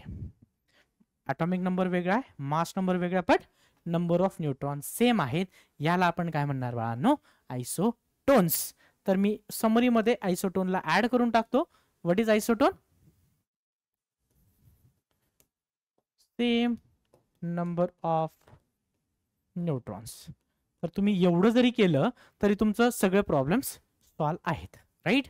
So let solve few questions then. जर तुम्हाला ह्या गोष्टी माहिती आहेत, so let solve few question based on subatomic particles. काय पहिला question, the mass of proton is equal to, mass of proton. आता इथं थोडक्यात ही प्रिंटिंग मिस्टेक झाली, मी क्लिअर करून टाकतो. 1.1.00727, दुसरा काय 1.6 युनिफाईड ॲटॉमिक मास नाही.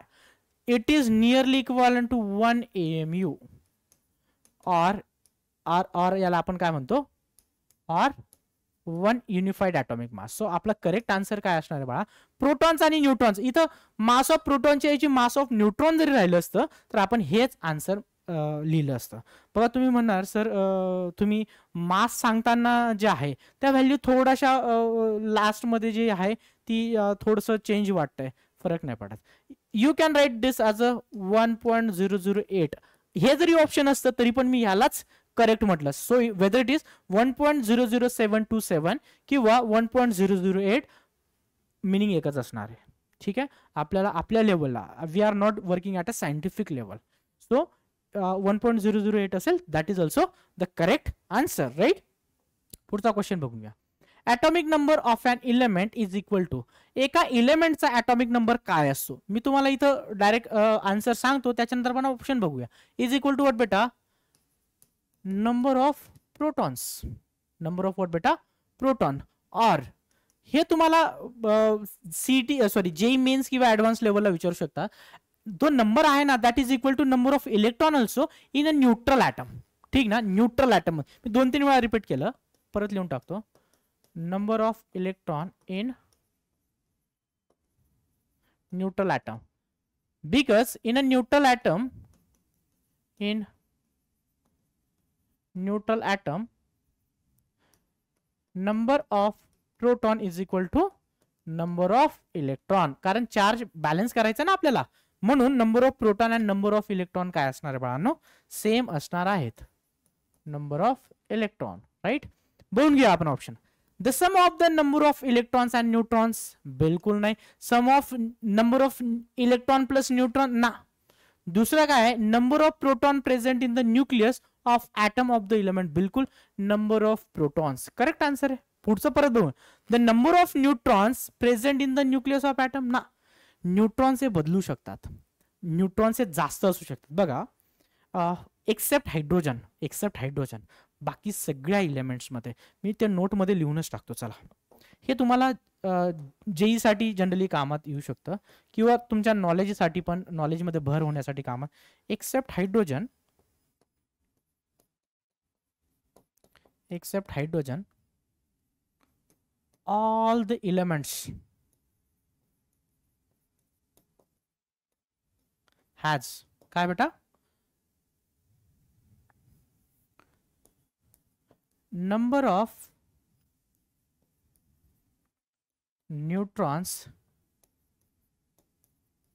equal to number of protons or more than number of proton, or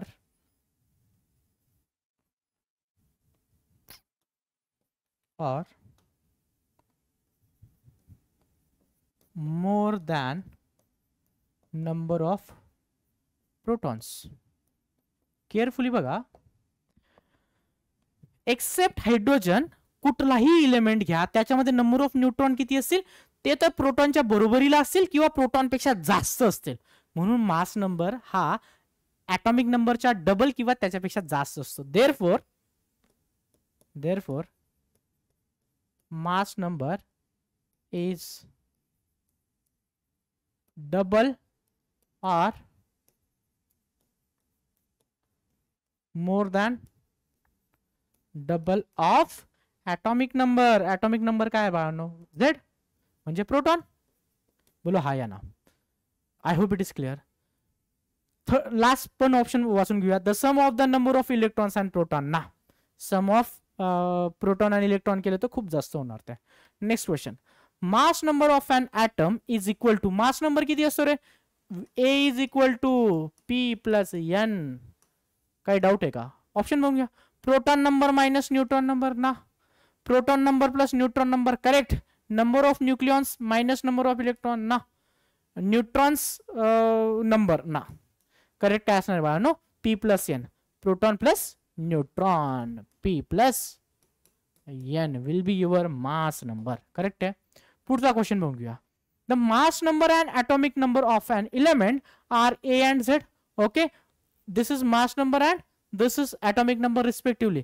the number of neutrons in the atom, number of neutron, तो आपल्याला काय विचारलेलं आहे, न्यूट्रॉन्स किती असणार आहेत ते विचारलेलं. आपला फॉर्म्युला कसा आहे बाळांनो, A is equal to P plus N.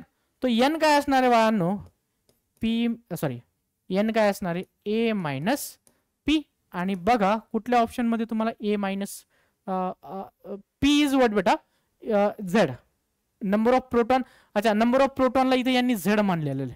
Number of proton यालाच मी असं लिहू शकतो का, A is equal to Z plus N. Number of proton is equal to, मी हा फॉर्म्युला जर तुम्हाला थोडक्यात अजून आपण रिवाइज करून घेऊ आपल्या बेटर अंडरस्टँडिंग साठी. कुठं गेला रे, हा इथे राईट. मी इथं परत हा फॉर्म्युला जो आहे this formula are A is equal to Z plus N, हा पण एक फॉर्म्युला तुम्ही, because Z is nothing but P, number of proton is nothing but atomic number. So let's go back to the question once again, right? I hope the question is clear. So तुमचा answer काय असणार आहे बाळांनो, what n is equal to a minus p च्या ऐवजी काय लिहितो मी आता z. So the correct answer will be option number D, right? I hope it is clear. Number of neutron कसं काढणार आपण, a minus z ने काढणार. पुढचा question, the nuclide having 6 proton म्हणजे काय रे, Z is equal to Z or P. Z is equal to what beta, 6. Number of neutron is 8. Number of neutron is equal to 8. Okay ना. त्या न्यूक्लियडला म्हणजे त्या symbol कसा रिप्रेझेंट करणार आपण बघा. मी अगोदर काढून घेतो, ए ची व्हॅल्यू काढून घेतो. ए इज इक्वल टू व्हॉट बेटा, झेड प्लस एन. तो ए ची व्हॅल्यू काय येणार, झेड किती दिला 6 प्लस 8 म्हणजे किती झाला 14. ए ची व्हॅल्यू काय झाली 14. तर मी आता इलेमेंटला रिप्रेझेंट करतो एक्स, इलेमेंटला रिप्रेझेंट करतो एक्स. इथं काय लिहितो झेड, इथं काय लिहितो ए. मला झेड ची व्हॅल्यू माहिती का रे 6. सो झेडच्या ठिकाणी मी लिहितो 6. ए ची व्हॅल्यू मला माहिती का 14. सो लिहून टाकतो 14. तो करेक्ट आन्सर कुठलं आहे, below 6 and above 14. So the correct answer will be what बेटा, option number 1. I hope the question is clear to everyone. सगळ्यांना क्वेश्चन क्लिअर आहे बाळांनो. हा, अजून एक गोष्ट मला इम्पॉर्टंट सांगायची होती की जसं की खूप मुलं कमेंट करतात सर हिंदी में पढ़ाओ, हिंदी में पढ़ाओ. बघा बाळांनो, this batch is basically design for the state board. State बोर्डच्या मुलांसाठी ही बॅच आपण फॉर्म केली MST CETच्या आणि बोर्डाच्या दृष्टीने. सो माझ्यासाठी पण हे खूप अवघड होणार की मुलं जेव्हा कमेंट करतात, मैं बहुत अच्छे से हिंदी में पढ़ा सकता हूँ, कोई दिक्कत नहीं. इससे पहले आज तक मैं सिर्फ हिंदी में ही पढ़ाता था, बट इन दिस बैच मैं पूरा मराठी में पढ़ाने लगा हूं. द रीजन इज व्हाट बेटा, मुझे कई सारे कमेंट शुरू में ऐसे दिख रहे थे सर मराठी में पढ़ाओ. So that's why this batch is going to be in Marathi.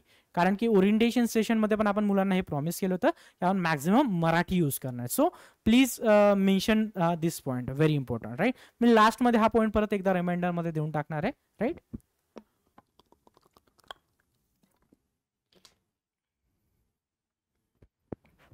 Okay, पुढचा क्वेश्चन बघून घेऊया बाळांनो. The number of neutron in C12 इज. तर बघा इथं एक्स लिहिलेलं आहे, ए किती आहे. So A is equal to what बेटा 12 दिलेला आहे. झेड मला माहिती नाही. So Z is equal to what, हे मला काढायला सॉरी ना, झेड पण मला माहिती आहे. झेड कार्बनचा किती बाळांनो, ॲटॉमिक नंबर कार्बनचा 6. सो माझ्याकडे formula A is equal to what बेटा, झेड प्लस एन. मला काउंट काय करायचं, शोधायचं काय, N is equal to what. या तिघ व्हॅल्यू जर मला माहिती म्हणजे 2 व्हॅल्यू माहिती, तिसरी काढू शकतो मी. रिअरेंज करून घेतो. N is equal to what बेटा, ए मायनस झेड. ए किती दिलेलं आहे 12 आणि Z is nothing but 6. So N is equal to what बेटा 6. सो एन किती असणार आहे आपला 6. I hope the question is clear to everyone. सगळ्यांना क्वेश्चन क्लिअर झाला असेल. पुढचा काय वाहनो, द नंबर ऑफ प्रोटॉन म्हणजेच झेड, नंबर ऑफ न्यूट्रॉन म्हणजेच एन. अक्षर थोडं घाणेरडं झालं ना. Z, number of neutron N and number of electron in a neutral atom. Neutral आहे तो, न्यूट्रल आहे म्हणजे E is equal to what बेटा, झेड. डन आहे. Atom of the element. आता मला इथं बघा एक्स दिलेला आहे, इथं मी लिहून टाकतो 89, इथं लिहून टाकतो 231. मला सांगा रे, ए किती आहे 231, झेड किती आहे रे 89, एन किती असणार आहे, एन किती असणार आहे A minus Z. Value substitute करा, 231 minus 89, you get an answer. तुम्हाला काय काय शोधायचंय, झेड शोधायचा आहे. देन झेड तर तुम्हाला ऑलरेडी दिलेला आहे 89 सगळ्यांमध्येच दिलेला आहे. झेड नंतर शोधायचं तुम्हाला एन. इथून तुम्हाला एन ची व्हॅल्यू मिळणार आहे. अँड ॲट लास्ट काय शोधायचं electron. Electron will also be 89 89 89. तो यू जस्ट वोट बेटा सबस्ट्रॅक्ट 231 मायनस 89 किती येत आहेत रे बाळांनो तुमचे. जस्ट कॅल्क्युलेट किती येत आहेत 142. सो करेक्ट आन्सर काय असणार आहे तुमचं option number B. I hope the question is clear to everyone right. चलो पुढचा क्वेश्चन बघून घेऊ बाळांनो. Isobars always have the bar म्हणजे काय बॉटमचा डिफरंट. तर आयसोबार्स मध्ये सेम काय असणार आहे. So let me give this question as a homework. ठीक आहे. आता पुढचे क्वेश्चन मी तुम्हाला बेटर होमवर्कच देऊन टाकतो. अजून किती किती क्वेश्चन्स आहेत नाही आहेत अजून 2-3 क्वेश्चन. ठीक ना. ओके सो लिहून टाकूया आपण. आयसोबार्स काय असतात बाळांनो. आयसोबार्सची डेफिनेशन सॉल्व्ह करून टाकतो चला. तुम्ही नाहीतर होमवर्क दिला तर तुम्ही किती होमवर्कसाठी तुम्हाला डीपीपी देऊन टाकतो. हा सो ही पण एक इम्पॉर्टंट गोष्ट आजपासून ऑलमोस्ट प्रत्येक क्लासमध्ये तुम्हाला डीपीपी प्रोव्हाइड करण्यात येईल. कारण लास्ट क्लास जे होते अनालिटिकल केमिस्ट्री वगैरे त्या चॅप्टर्समध्ये तिथं those are not according to CET. तर त्याच्यामध्ये कुठले क्वेश्चन्स वगैरे नाहीत. That's why I have not provided DPP. But ह्या चॅप्टरपासून तुम्हाला सगळ्या डीपीपी मिळणार आहेत. ठीक ना. सो ह्याच्यामध्ये आयसोबारमध्ये काय होतं बघा सेम मास नंबर म्हणजे ए सेम होता बट डिफरंट ॲटॉमिक नंबर म्हणजे काय डिफरंट काय होता झेड. सो सेम काय असणार आहे मास नंबर म्हणजे काय nucleons. Nucleons is nothing but what बेटा मास नंबर. मास नंबर म्हणजे काय बेटा P plus N. So correct answer काय असणार आहे तुमचं ऑप्शन नंबर सी राईट. पुढचा क्वेश्चन बघा. Which of the following pairs represents isobar म्हणजे काय वट बेटा सेम मास नंबर कुठं दिसतोय तुम्हाला सेम मास नंबर 40 दिसतोय एकाच ठिकाणी दिसतोय. डन आहे. ठीक ना. एकदा परत तुम्हाला मी आयसोबार्स वगैरेची समरी एकदा दाखवून टाकतो म्हणजे तुम्हाला ह्या गोष्टी एकदम क्लिअर होऊन जातील राईट. बिकॉज ही समरी तुम्हाला परत परत पाहणं खूप नेसेसरी आहे जेणेकरून तुम्हाला बघा आयसोटॉप टॉपचा डिफरंट आयसोबार बॉटमचा डिफरंट. बॉटमचा डिफरंट म्हणजे टॉपचा सेम आहे. टॉपचा डिफरंट म्हणजे बॉटमचा सेम आहे. तर तुम्ही ह्या गोष्टी थोडक्यात बघा आणि क्वेश्चन सॉल्व्ह करताना लक्षात पण ठेवा राईट. चलो हा क्वेश्चन आपण बघत होतो. बार म्हणजे बॉटमचा डिफरंट. तुम्हाला ट्रिक पण इथं लिहून टाकू का बॉटमचा डिफरंट टॉपचा सेम असणार आहे राईट. पुढचा क्वेश्चन बघून घेऊया. Which of the following is an isotone. Isotone of carbon 12. Isotone म्हणजे काय असतं बाळांनो same number of neutron. Again let me go back to summary. तुम्ही ह्या गोष्टी केअरफुली चेक करा.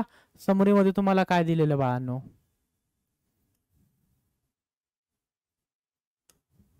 Same number of neutron. एका सिंगल सेंटेन्स मध्ये तुम्ही या गोष्टी लक्षात ठेवायचा प्रयत्न करा आणि क्वेश्चन मध्ये ते लावताना केअरफुली लावा.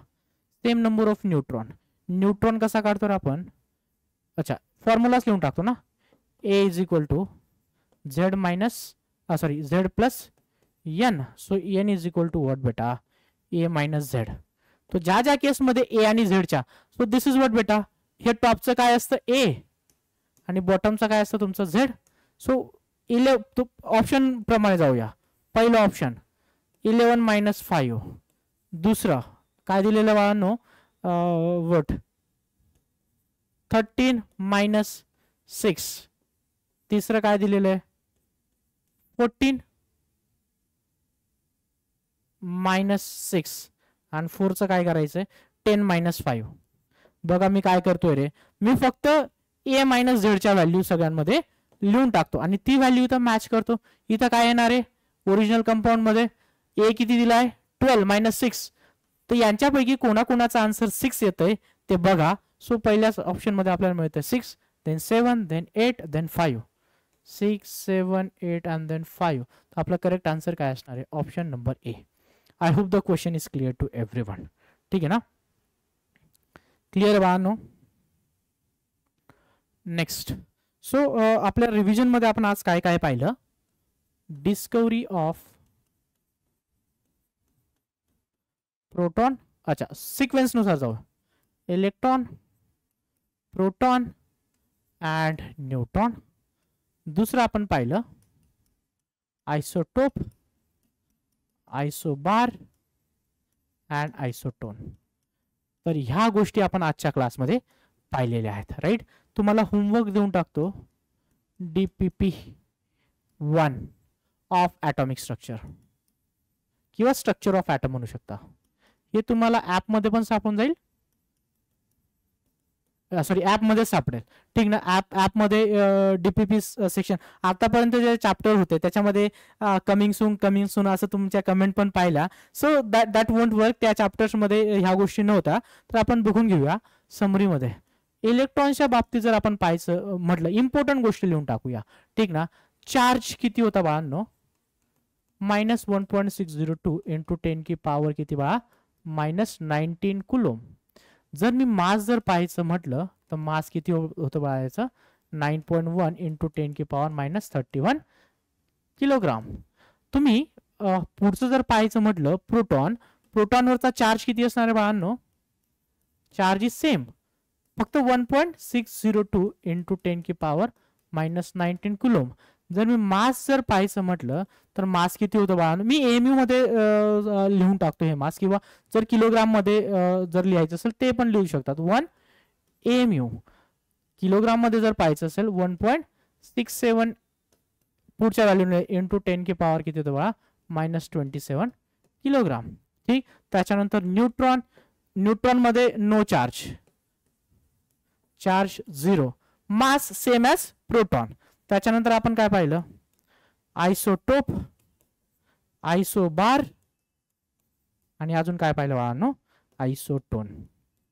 राईट. तर आयसोटोप म्हणजे टॉपचे डिफरंट, आयसोबार म्हणजे बॉटमचे डिफरंट, आणि आयसोटोन्स म्हणजे सेम नंबर ऑफ न्यूट्रॉन्स. तर ह्या गोष्टी आपण आजच्या क्लासमध्ये पाहिल्यात. So see you in the next class. तब तक के लिए पढ़ते रहो.